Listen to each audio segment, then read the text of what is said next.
Yes, because of those words.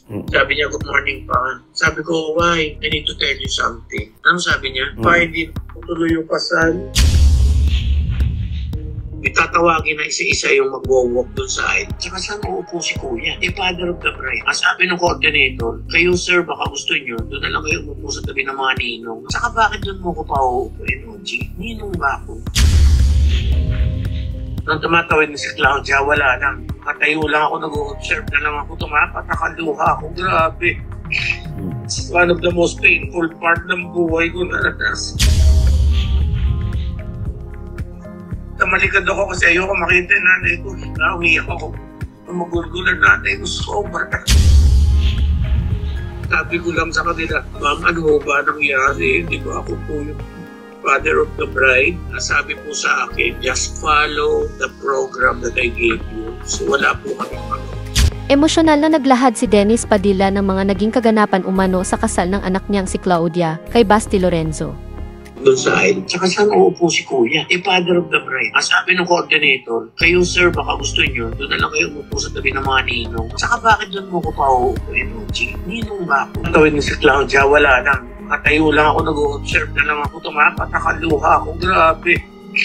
It's one of the most painful part ng buhay ko na tamalikad ako kasi ayoko makita yung nanay ko. Umiyak ako. Magulgulan nanay ko, sobra. Sabi ko lang sa kanila, ma'am, ano ba nangyari? Di ba ako po yung father of the bride? Sabi po sa akin, just follow the program that I gave you. So wala po kaming ano. Sa panayam sa kanya ni OG Diaz, mas naidetalye ni Dennis kung ano ba talaga ang pinagugutan niya ng post na father of the bride na naging visitor lamang. Sabi nila ako yung toxic. Talaga ba? Baka nang babalikan eh. May say wala ka nang babalikan.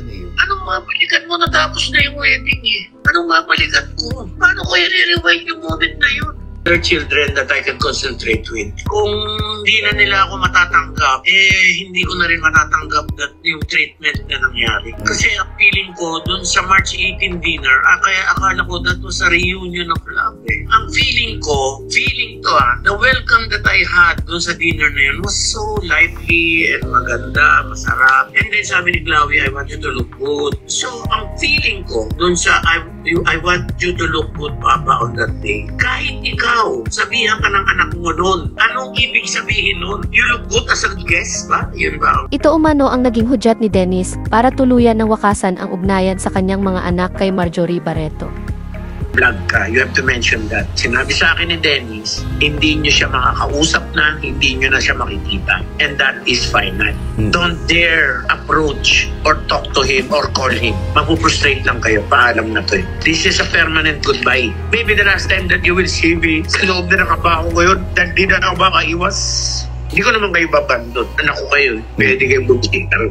Puso yung mag-donate ng pambili ng biskwit. Pwede rin naman.